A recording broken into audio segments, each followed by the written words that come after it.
ولا يؤدي حقه المجتهدون الذين نشر الرياح برحمته وابتدى بالصخور ميدان أرضه ثم الصلاة والسلام وتحية والإكرام على النبي المكي المدني القرشي الهاشمي المطلبي الرسول المسدد والمصطفى الأمجد اسمه في السماء أحمد وفي الأرض أبي القاسم محمد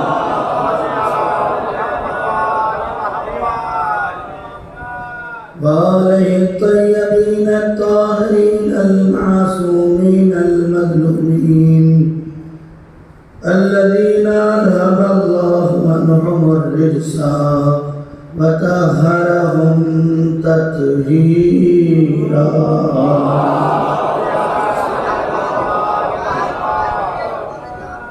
أما بعد فقد قال الله تبارك وتعالى في القرآن المجيد والفرقان الحميد وقوله الحق بسم الله الرحمن الرحيم من عمل صالحا من ذكر أو أنثى وهو مؤمن فلنحيينه حياة طيبة ولنجزينهم أجرهم بأحسن ما كانوا يعملون. صلوات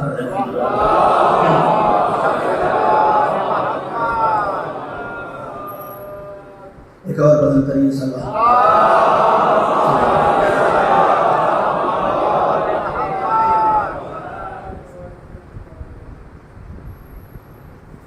معزز سامنے کرام اور بزرگان محترم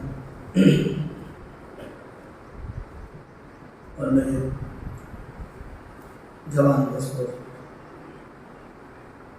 عشر محرم کی 5ویں مجلس جس کا عنوان محبت اہل بیت اور پاکیزہ زندگی، گفتگو مستقل آپ کے ذہن حال میں پہنچ رہی ہے کہ انسان ذات محبت کو کم کرتا چلا جائے،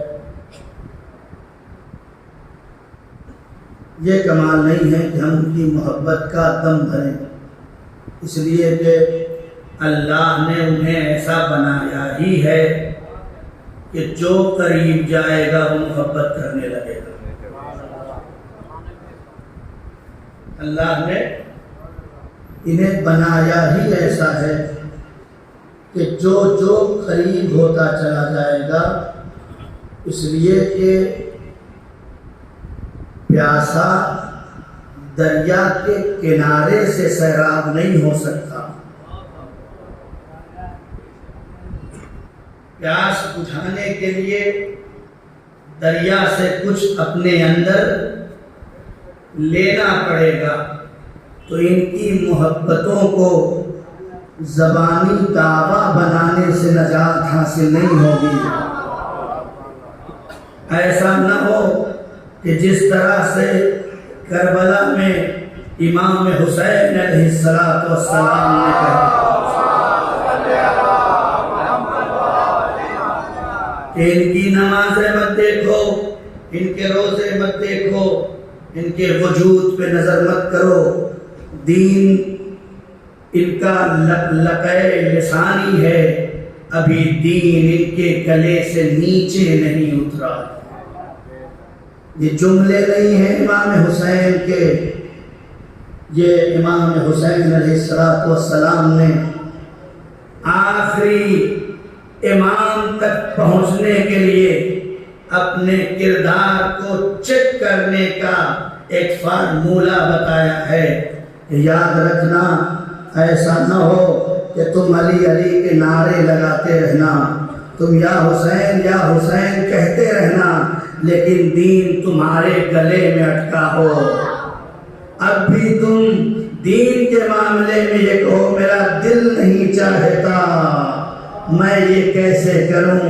کل کی گفتگو یہاں تک پہنچی تھی، جس وجود میں دین گلے سے اتر جاتا ہے وہ اپنے مال کو اپنا مال نہیں سمجھتا، وہ اپنی اولاد کو اپنی اولاد نہیں سمجھتا، وہ اپنی جائیداد کو اپنی جائیداد نہیں سمجھتا، وہ بس یہی سمجھتا ہے یہ مال میرا مال نہیں ہے، یہ اولاد میری اولاد نہیں ہے، یہ ملکیت میری ملکیت نہیں ہے، یہ جائیداد میری جائیداد نہیں ہے، یہ منصب میرا منصب نہیں ہے، یہ تو خدا نے عطا کر دیا ہے،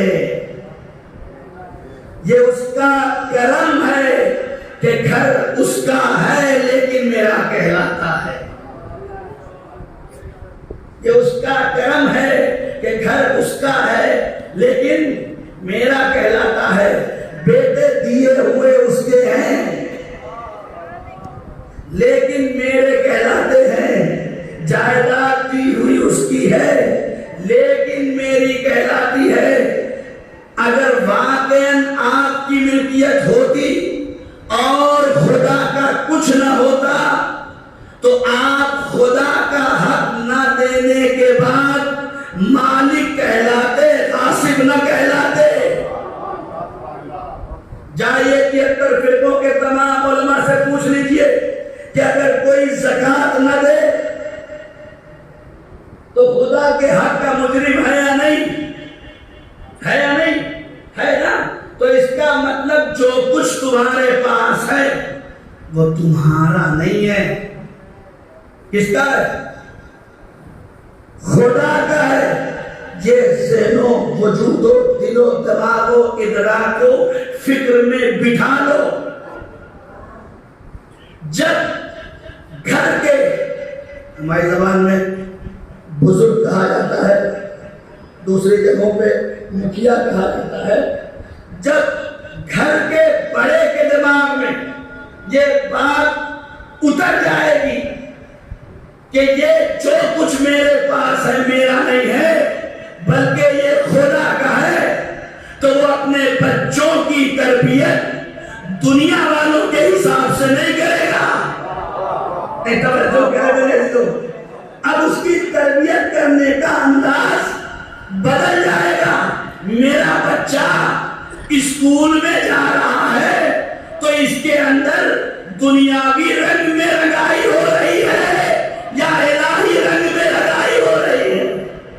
میرا بچہ ٹی وی دیکھ رہا ہے تو اس کے دیکھنے کا انداز الوہیت کے رنگ میں رنگ رہا ہے یا دنیاوی رنگ میں رنگ رہا ہے؟ یہ تربیتی نظام اور سسٹم تبدیل ہوتے چلے جائیں گے، لیکن شرط یہ ہے کہ پہلے ہماری میموری میں یہ بات آ جائے کہ یہ جو مال میرا ہے یہ میرا نہیں ہے،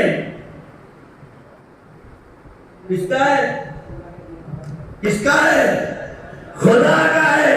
خدا کی قسم یہ جملے بہت روک کے اس لیے کہہ رہا ہوں کہ جس دن تم نے سچے دل سے اپنے مال کو خدا کا مال سمجھ لیا تو کسی مومن کا لوٹو گے نہیں، لٹاؤ گے۔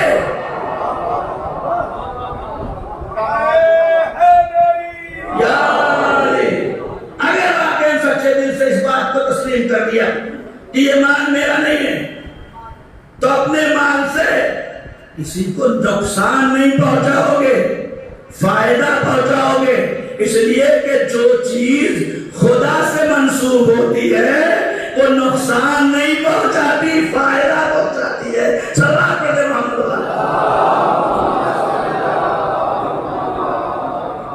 یہ مال کا مرحلہ، مال کا مرحلہ، مال کی تربیت کرو، یہ نہیں کہ جو آیا سب رکھ لو۔ مر جاؤ گے تو وارث کھڑے ہوں گے، آپ کا کچھ نہیں ہے، اگر آپ کا اپنا ہوتا تو بٹتا نہیں۔ اب آپ کیا سن رہے ہیں مجھے نہیں پتا بھائی، اگر آپ کی اپنی ملکیت ہے تو کوئی بانٹ کے دکھائے، نہیں بڑھ سکتا آپ کا اپنا مال، آپ کے پاس ہے، آپ ضامن ہیں، مالک نہیں ہے، آپ کے پاس ہے، آپ ضامن ہیں، مالک نہیں ہے، اور آپ کو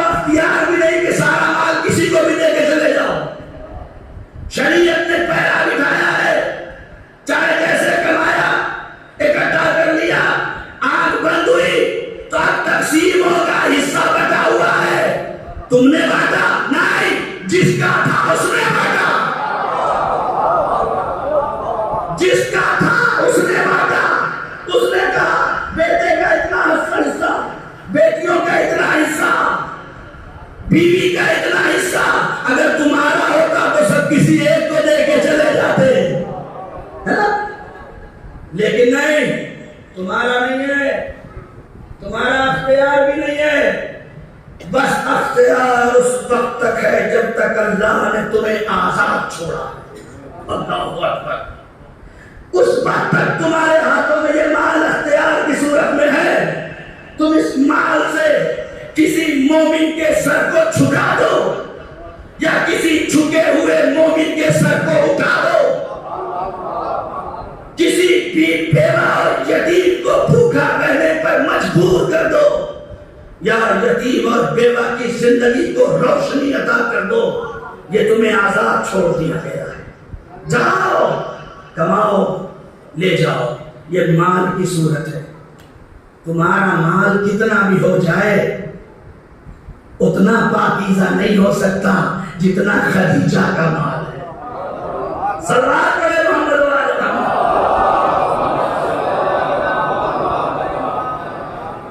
بس بہت جلدی باتوں کو، چونکہ یہ باتیں خدا کی قسم منبر سے بیان نہیں کی جا پاتی ہیں، وقت ہی نہیں ہوتا ہے کہ ایسی باتوں کو ذہنوں تک جوانوں کے پہنچایا جائے کہ یہ مال تمہارا نہیں ہے، بلکہ یہ مال ضمانت ہے۔ اور ضمانت کا کام کیا ہوتا ہے؟ میں کہوں کہ بھائی یہ 1,00,000 روپے میں آپ کو دیتا ہوں، آپ اپنے پاس رکھے رہیے، جہاں کسی کو فائدہ پہنچانا ہو وہاں لگا دینا۔ اگر یہ شرط رکھی تو بڑی اچھی بات ہے، تو میں اس لیے کہہ رہا ہوں کہ اللہ کا کوئی کام حکمت سے خالی نہیں ہوتا، ہے نا؟ تو خدا اگر مولانا عمار جیسا انسان مال دیتا ہے ضمانت پہ، تو یقین رکھتا ہے جیسے دیا ہے ویسے ہی واپس آ جائے۔ اگر اس میں تم نے خیانت کر دی تو شریعت اپنے تقاضوں کو پورا کرے گی۔ توجہ ہے نا؟ تو یہ مال کس کے لیے ہے آپ کے پاس؟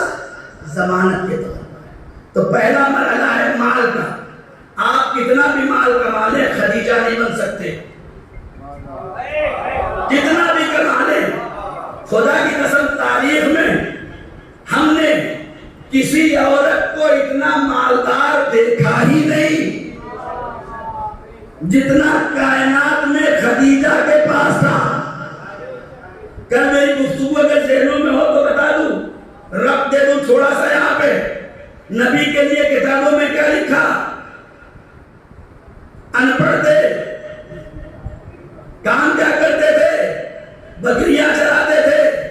مال کتنا ہے؟ یتیم ہے، فقیر ہے۔ ارے بھیا جب ایسے تھے تو ہر بڑا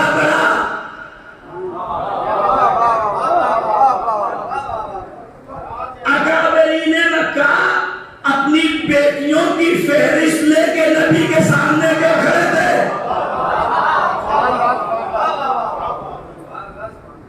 دو ہی دروازے پہ رشتے نظر آئے، بہت توجہ میرے دو، پورے مکے اور پورے مدینے میں تاریخ اسلام میں اتنے رشتے کسی دروازے پہ نظر نہیں آئے، دو ہی دروازے پہ نظر آئے۔ یا پیغمبر کے دروازے پہ بیٹیوں کی بھیڑ تھی، یا خدیجہ کے دروازے پہ اکابرین کی بھیڑ تھی، اس کے علاوہ کوئی نظر نہیں آتا۔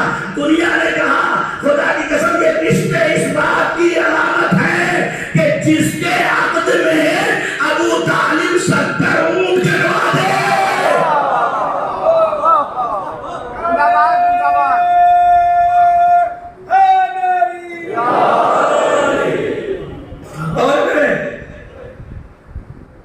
جناب خدیجہ سے پاک مال کسی کا اور نہیں۔ کیا کیا انہوں نے؟ مالک تھی، ضامن تھی، ضامن، مالک نہیں تھی۔ جب پہلا سفر شام کا نبی کریم کی تجارت کے ساتھ ہوا ہے اور جب واپس آئے ہیں تو تجارت میں سے جو فائدہ ہوگا، ابھی خمس کا حکم آیا نہیں ہے، ابھی خمس کا حکم آیا نہیں ہے۔ جائیے تاریخوں کا مطالعہ کیجیے، 5واں حصہ خدیجہ نے کشت میں رکھا۔ 5واں حصہ ہمارے گھروں کا 5واں حصہ نہیں کہ مٹھی میں آ جائے، یہ خدیجہ کے مال کا 5واں حصہ جو تجارت سے واپس آنے کے بعد 21 کشت میں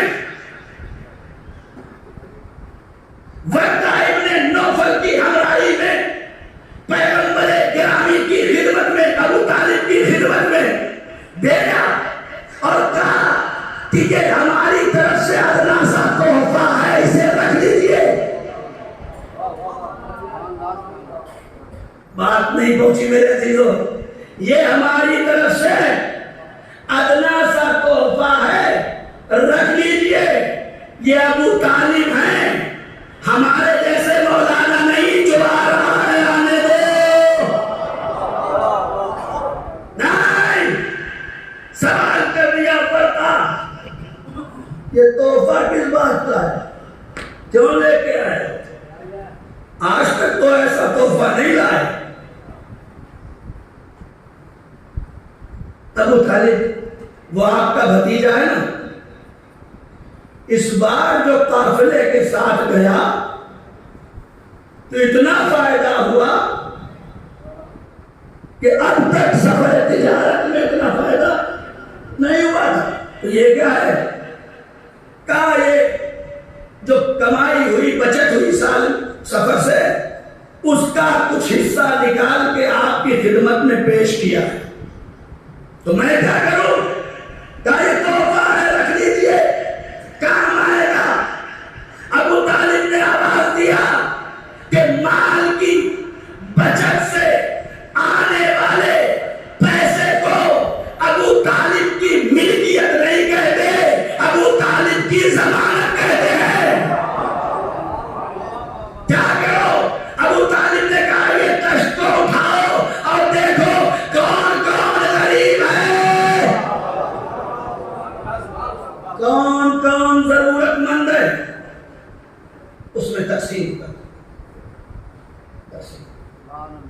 اسلام ایسے پھیلا ہے، خدا کی قسم اگر اہل بیت کا وجود نہ ہوتا تو دنیا پہچان ہی نہیں پاتی کہ لوٹنے والے کون ہیں، لٹانے والے کون ہیں۔ یہ اس دروازے کا کمال ہے۔ تو پہلا مرحلہ ہے مال، اتنا پاکیزہ تھا جناب خدیجہ کا مال۔ سنیں گے، اپنے مال کو پاک بناؤ، پاک بنائے مال کو۔ مال رکھنا بہت آسان ہے، حساب دینا بہت مشکل ہے۔ جنگ خیبر کے بعد لوگوں میں مال غنیمت تقسیم ہوا، سب نے اپنا اپنا حصہ لیا، مولا کو بھی حصہ ملا۔ ایک دن ایسا آیا کہ پیغمبر نے کہا یہ لوہا یا جو بھی اس وقت گرم دھوپ میں تپتا ہوا یا آگ میں تپتا ہوا، یہ نہیں پتا ہے کہ کس چیز سے وہ تپ رہا تھا، روایت میں اس کی تشریح نہیں ہے، جو مجھے میں نے دیکھا، ہو سکتا ہے کسی نے دیکھا ہو، لیکن یہ ہے کہ تپتے ہوئے لوہے پر پیغمبر نے کہا لائن سے کھڑے ہو جاؤ، جس کو جتنا جتنا ملا ہے سب حساب دیں۔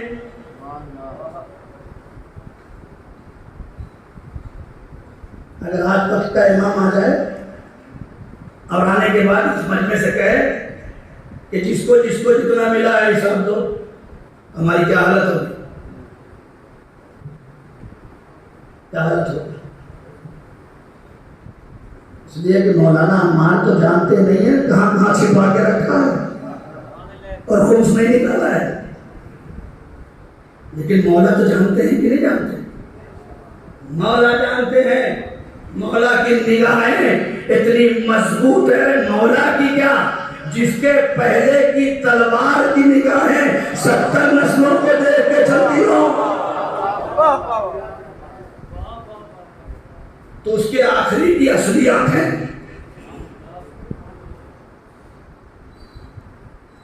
دیکھا ہے نا، جب سی بی آئی ریڈ پڑتی ہے صلوات پڑھے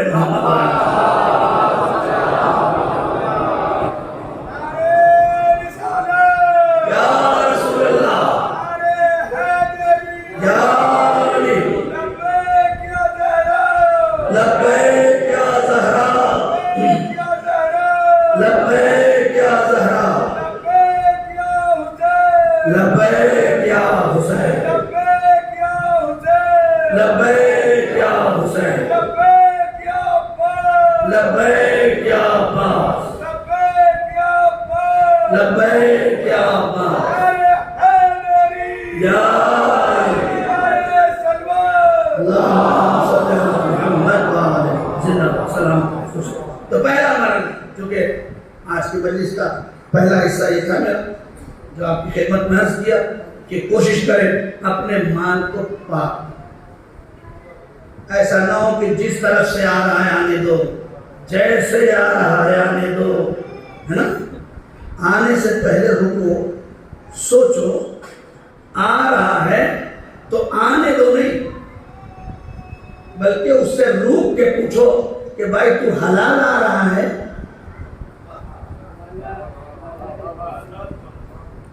میرے پاس اگر حلال ہے تو آ جا، اس لیے کہ میرے پاس جو کچھ بھی چیزیں ہیں سب پاک ہیں، ہم نے اللہ کو مانا، اللہ کے بعد رسول اللہ کو مانا، کتاب کو مانا، کعبے کو مانا، اہل بیت کو مانا، ان میں سے کوئی ایسے نہیں ہے جو نجس ہو، سب پاک۔ تو دنیا میں جو چیزیں اپنے قریب کریے، اسی لیے رشتے کے لیے بھی ہے کہ دھور پہ پڑی ہوئی، دھور پہ اگی ہوئی گھاس سے کبھی رشتہ مت کرنا، کیوں؟ اس لیے کہ تم پاک ہو، گھر میں نجاست نہ آئے۔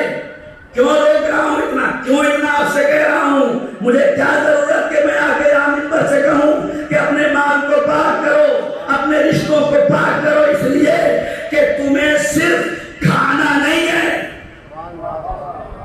نہیں، تمہاری زندگی کا مقصد یہ نہیں ہے کہ تم کماؤ اور کھا لو، نہیں، تمہیں اللہ نے تولید نسل کے لیے اس دنیا میں بھیجا ہے اور رشتہ ازدواج میں منسلک کیا ہے تاکہ تم جب مال پاک ہو، فکر پاک ہو، بیوی پاک ہو، تو پیدا ہونے والا بچہ جو ہوگا اس کی نظریں پاک ہوگی، اس کی زبان پاک ہوگی، اس کی فکر پاک ہوگی۔ صلوات پڑھنے محمد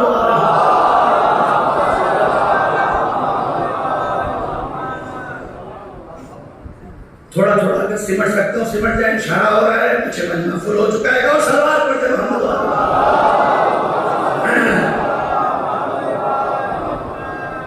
دیکھیں کل چھولس میں نے جملہ کہا کہ صلوات تعداد کے حساب سے مت پڑھا کیجئے، استعداد کے حساب سے پڑھا کیجئے۔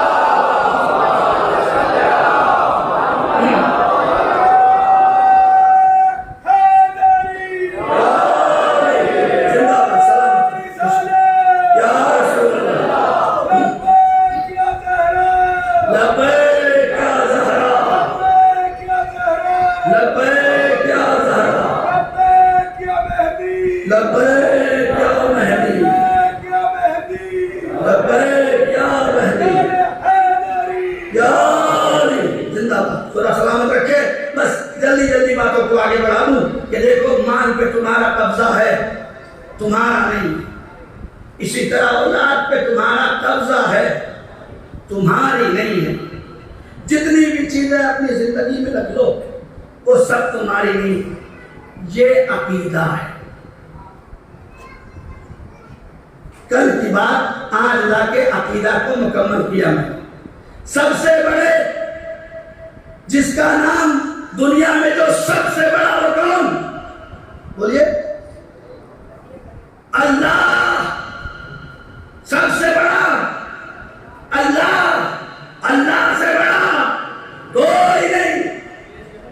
کسی کو بھی تم خدا تک نہ پہنچاؤ، الوہیت سے مت ملاؤ، یہ لم یلد ہے ولم یولد ہے، اللہ الصمد ہے۔ اس کے مقابلے میں اگر کسی کو کھڑا کرو گے تو اس کا کچھ نہیں ہوگا،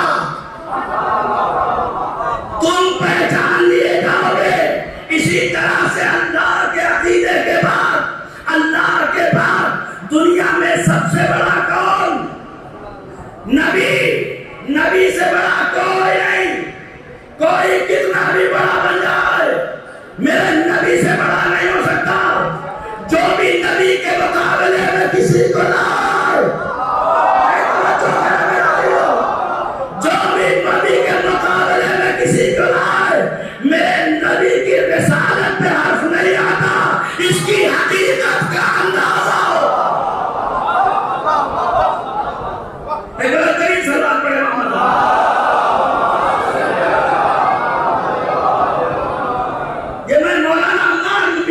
پنجابی کے ممبر سے مولانا عمار کے جملے نہیں ہے، یہ قرآن کی آیات کی تفسیر ہے جو 73 فرقوں نے اپنی الگ الگ کتابوں میں لکھا کہ سب سے بڑے عقیدے کا نام اللہ، اللہ کے مقابلے میں جبرے خدا سب جھوٹے، اللہ کے مقابلے میں جتنے خدا سب جھوٹے۔ یہ نہیں ہو سکتا کہ میں اللہ کو بھی مانتا ہوں اور 360 کو بھی مان لوں۔ نبی نے کہا نہیں، پہلے کہو لا الہ۔ ارے میرے دلوں گفتگو سے آپ قرآنی عقیدہ یہ ہے، قرآنی عقیدہ یہی ہے بس، اس کے علاوہ کوئی عقیدہ قرآنی نہیں ہے، سب فاسد۔ جو قرآن کا عقیدہ وہ نبی کا عقیدہ، جو نبی کا عقیدہ وہ اہل بیت کا عقیدہ، یہ تسلسل ہے۔ قرآن عقیدہ سنیں، سب سے بڑے کا نام اللہ، اللہ سے بڑا کوئی نہیں۔ اللہ کے مقابلے میں جسے ملاؤ گے وہ ذلیل ہو جائے گا، وہ خار ہو جائے گا، وہ پہچانا جائے گا، اس لیے کہ لائق میں عبادت نہ سو، اس سے بڑا کوئی نہیں۔ اس کے بعد دوسرا عقیدہ رسول کا عقیدہ، ان سے بڑا کوئی نہیں۔ پنجابن کو سب کچھ مانو، نبی کے مقابلے میں مت لانا۔ بیدار ہو کے سنیے گا، سب کچھ مانو، امام کو امام مانو، نبی کو نبی مانو، نبی کو امام سے مت بڑھاؤ، امام کو نبی سے مت بڑھاؤ۔ یہ الگ الگ مراحل ہے، وہ ایک الگ تفصیلی موضوع میں آنے ہی جاتا کہ امامت کے درجات الگ الگ ہیں، یہ الگ بات ہے۔ اللہ نے ابراہیم کو بھی کہا، جناب ابراہیم علیہ السلام، انی جاعلک للناس اماما، میں تمہیں لوگوں کا امام بناتا ہوں۔ ہم سے کہا جاتا تم 12 کو امام مانتے ہو، ابراہیم کو نہیں مانتے۔ ہم نے کہا آیت نے ناس کی شرط لگا دی، ہم کیا کریں؟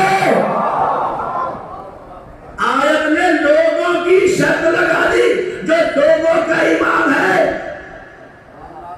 وہ ہے ابراہیم خلیل خدا، لیکن ہم جسے امام مانتے ہیں وہ خالی لوگوں کا امام نہیں، انسانوں کا امام، حیوانوں کا امام، جناتوں کا امام، آسمان پہ رہنے والی مخلوقات کا امام۔ دلیل ہے مولانا، میں نے کہا بالکل، ارے شیر پنجرے سے چھوڑا گیا،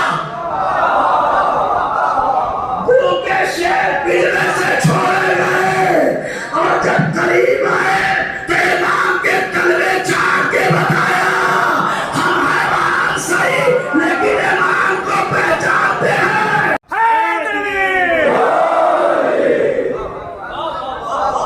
ہم امام صحیح، ہم حیوان صحیح لیکن امام کو پہچانتے ہیں۔ بھوک لگی ہو تو اتنا ہوش نہیں کھو جاتے کہ کسے کھانا ہے کسے نہیں کھانا۔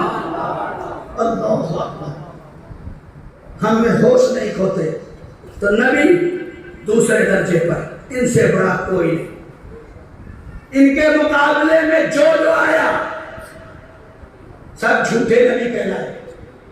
جا کے دیکھیں 73 فرقوں کتابوں میں لکھا ہے مسیلمہ کذاب اپنے آپ کو نبوت کا دعویٰ کرنے کا۔ ایسے لوگوں کو اللہ بھی ظاہر کروا دیتا ہے کہ جھوٹا ہے۔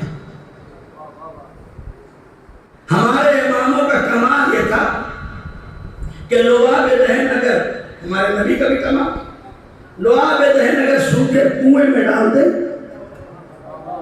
تو پانی ابلنے لگتا تھا۔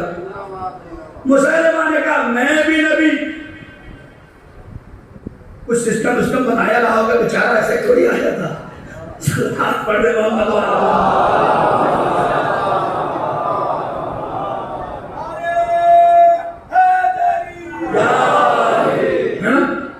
بھائی، جب کوئی کچھ ہوتا نہیں ہے اور ہونے کی کوشش کرتا ہے تو پتہ نہیں کتنی گڑی کھیلتا ہے۔ اللہ نہ ہو، خدا بنا بیٹھا ہو تو فرعون بن جاتا ہے، نبی نہ ہو، نبی بننے کی کوشش کرے تو مسیلمہ بن جاتا ہے۔ کیا کیا کہا میں بھی لعاب دہن ڈالوں گا اور یہ جو کنواں ہے پانی ابلنے لگے گا، پمپنگ سیٹ پہ لگا رکھا ہوگا، سوچا تھا ابل جائے گا، لیکن اسے کیا پتا نبی بنتا نہیں ہے، نبی بنتا نہیں ہے، نبی بنایا جاتا ہے۔ پورے کلمے کو اکٹھا کر لیا، اشارہ بھی کر دیا کہ جیسے ہی میں تھوک ڈالوں، میں تو لعاب بھی نہیں کہتا اس کو، جو نبی کے مقابلے میں اس کے دہن سے نکلنے والا تھوک ہی ہے، لعاب نہیں ہو سکتا۔ سلوات پڑھیں محمد ہے نا؟ غور کریں، اس نے کہا جیسے ہی میں اپنا تھوک ڈالوں ابھی دیکھنا پانی ابلنے لگے گا، سارے لوگ کنویں میں دیکھنے لگے، ادھر تھوک گیا، ادھر پانی اوپر آنے کے بجائے نیچے جانے لگا۔ نبوت کی پول کھل گئی۔ نہیں میرے دل پاس شاید نہیں پہنچی آپ تک۔ اگر جھوٹے کسی نہ ہونے والے کو ہونا ہوتا ہے تو وہ اعلان تو کر دیتا ہے کہ میں یہ ہوں، لیکن جب وقت پڑتا ہے تو وہ کام نہیں ہو پاتا۔ آواز دیتا ہے اے علی آؤ ہماری عزت بچا لو، اے علی آؤ ہماری عزت بچا لو۔ لولا سلام کر دے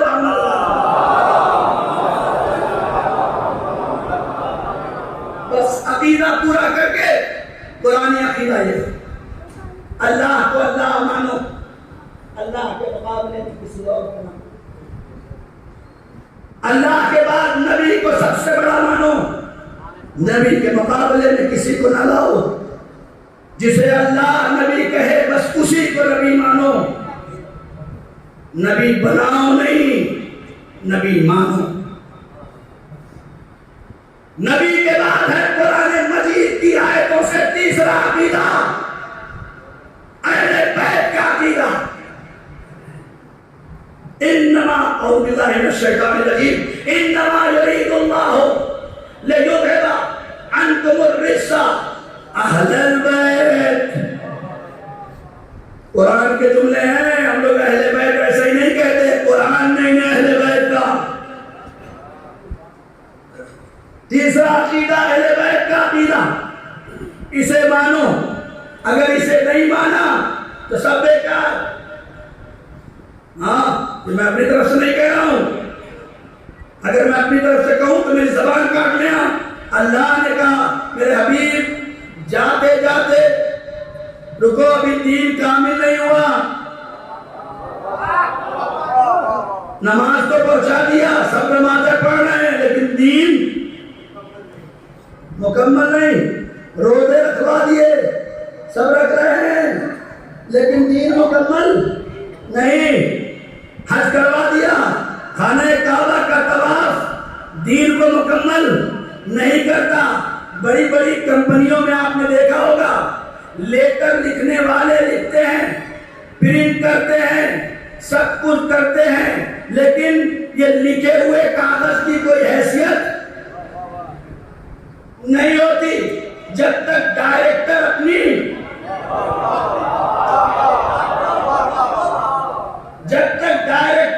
مہر نہ لگا دے۔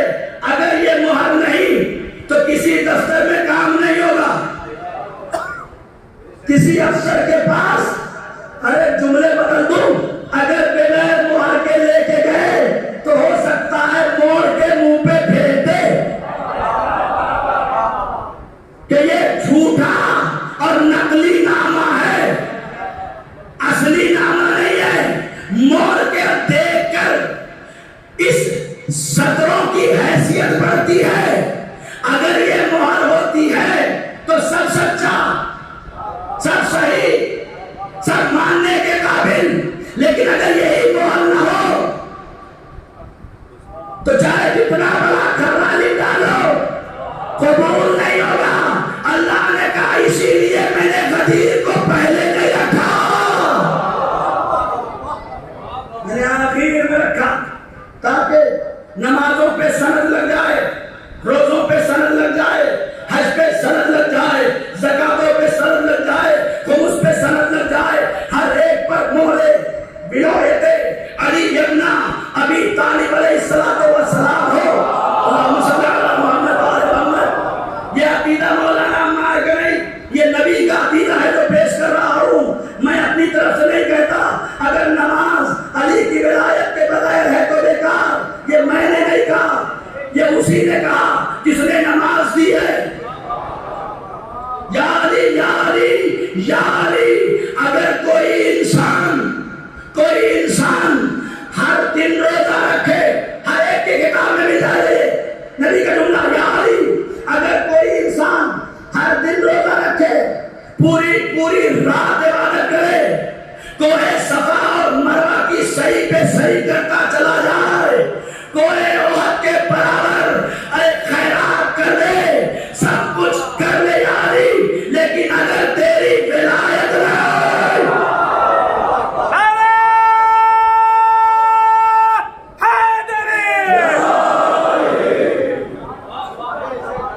سب کچھ کر لے یا علی، اگر تیری ولایت نہیں تو سب بیکار۔ ہم سے کیا کہتے ہو؟ یہ تو ہمارے لیے نبی نے وہی پہنچایا جو خدا نے نبی سے کہا تھا،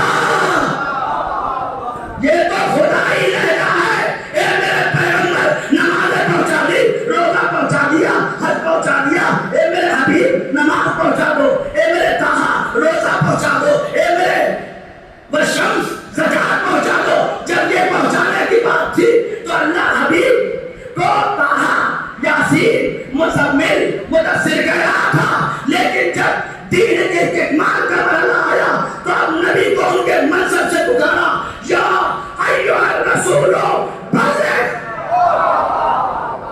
اے میرے رسول پہنچا دو۔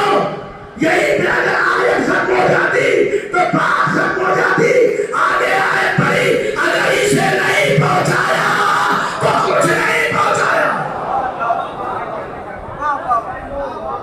اگر اسے نہیں پہنچایا تو کچھ بھی نہیں پہنچایا۔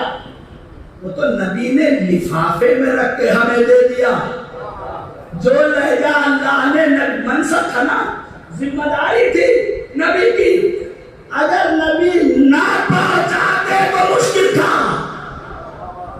توجہ کرے، اگر نبی اس بات کو امت مسلمہ تک نہ پہنچاتے تو رسالت ختم ہو جاتی، اس لیے کہ خدا کی ذمہ داری تھی علی کی ولایت نبی تک پہنچانا۔ بہت توجہ، خدا کی ذمہ داری تھی علی کی ولایت نبی تک پہنچانا، نبی کی ذمہ داری تھی علی کی ولایت امت تک پہنچانا۔ صلوات پڑھ دے محمد۔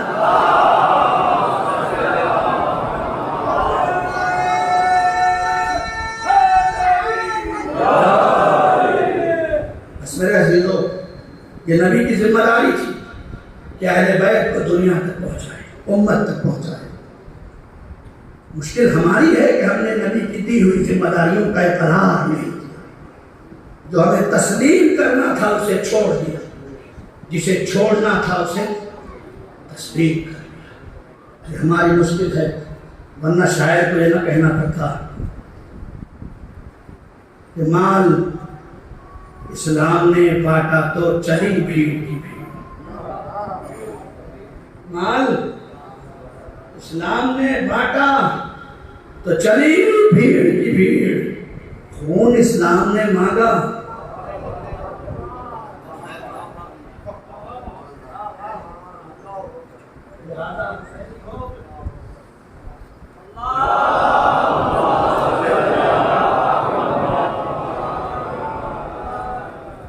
اگر واقعہ حسینی ہو تو اس شعر کو اپنے گلے میں تعویذ پہن لو کہ مال اسلام نے بانٹا تو چلی بھیڑ کی بھیڑ، خون اسلام نے مانگا تو بہت کرنے دے۔ اگر حسینی ہے تو دینے کا جذبہ رکھو، لینے کا جذبہ نہیں، دینے کا جذبہ رکھو۔ اب وہ دین کے لیے مال دینا ہو تو کلیجہ چاہے جتنا اچھلے اسے دبا دو، دبا دو، اس لیے کہ آج اس دنیا میں دباؤ گے تو کہاں اچھلو گے۔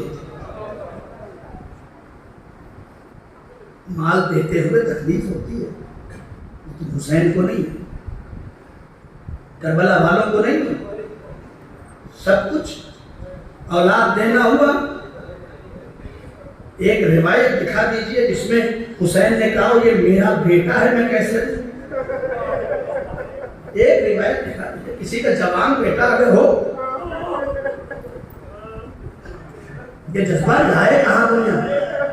میری ماں اور بہنوں، اپنے آپ کو رباب کی کنیز کہلاؤ، ام لیلا کا جگر اپنے کلیجوں میں پیدا کرو۔ لیلا نے ایک بار بھی نہیں کہا میرے آقا حسین میرا اکبر مر جائے گا۔ جب بھی صدا آئی بس ایک آئی، کڑیل جوان بیٹے کی ماں کہتی ہے میرے حسین ایک اکبر کیا اللہ نے اگر 70 اکبر بھی دیے ہوتے تو ام لیلا دین پہ قربان کر دیتی۔ جناب زینب کا مرثیہ آپ نے کبھی سنا ہے؟ نہیں سنا ہوگا۔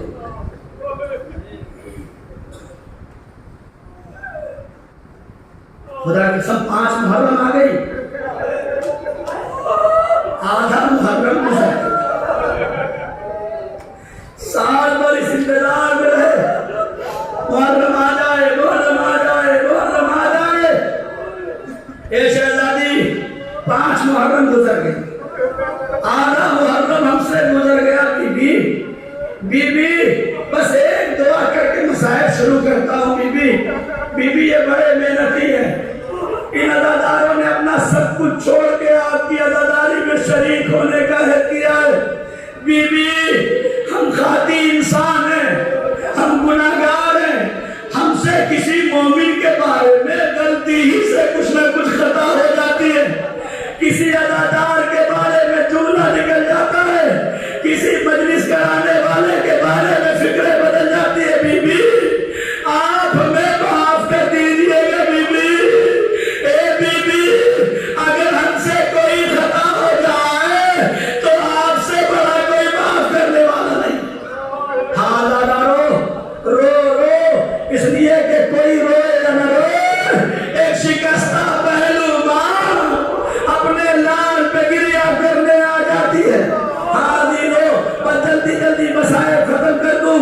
آج زینب ساتھ جگر پیدا کر دے کہ اپنے بچوں کو بھی دین کی راہ میں ایسا پروان چڑھائے کہ دنیا کہے ہاں یہ حسینی عزادار ہے۔ جناب زینب رات کی تاریکی میں خیمے میں بیٹھی محمد کے بالوں میں کنگھی کرتی، کبھی یون کے سر کو سہلاتی، میرے بیٹا ہوشیار رہنا، تمہارے بابا نہیں ہیں، جعفر آئے نہیں ہے، میرے بچوں تم ہی آئے ہو، اپنی ماں پہ شیر کی لاج رکھ لینا میرے بچوں۔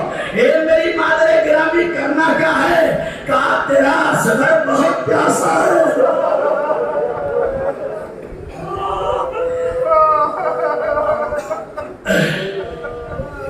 بچوں ننھا اثر بہت پیاسا ہے، کل ماموں پہ جان بھی دینا ہے. صبح نمودار ہوئی، پوری رات کا مرحلہ الگ ہے، میں ادھر نہیں جانا چاہتا. صبح نمودار ہوئی، حسین نے کیا دیکھا کہ دو چھوٹے چھوٹے بچے ماں نے تیار کر کے بھیجے ہیں. حسین نے ایک کو اس زانوں پہ بٹھایا، دوسرے کو اس زانوں پہ بٹھایا. بچے کھڑے ہو گئے. اے ماموں جان، ہم بیٹھنے نہیں آئے ہیں، ہم بیٹھنے نہیں آئے ہیں، ماموں ہمیں اجازت دے دیجئے. ارے میں کیسے اجازت دے دوں؟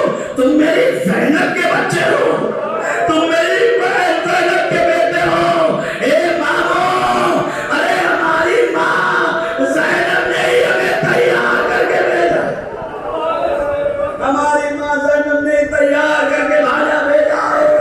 ارے بچوں کو پہلی مرتبہ اجازت نہیں ملی. ارے بابے مقاتل لکھتے ہیں بچے دوڑے ہوئے گئے، ماں کے زانوں پہ سر رکھ کے رونے لگے، اماں اماں آپ نے ہمیں بھیجا. لیکن ماموں اجازت نہیں دیتے. زینب نے ان کا ہاتھ پکڑا، محمد کا ہاتھ پکڑا. اے میرے بھائی، ارے اسے قربانی کے لیے قبول کر لو. آواز دی زینب مجھے شرم آتی ہے، ان کا بابا یہاں موجود نہیں ہے، کہیں ایسا نہ ہو کل کو جعفر تمہیں روک کے پوچھ دے زینب کو بچے دیے تھے کہاں گئے. ارے تڑپ کے زینب کہتی ہے میرے بھیا، ارے یہ جعفر ہی نے حوالے کیے ہیں. رو رو ماتم کرو، راحت کی نوبت آتی ہے. سنو زینب کا کمال، زینب کا جذبہ. بچے میدان میں گئے، آ گئے، محمد بھی گئے.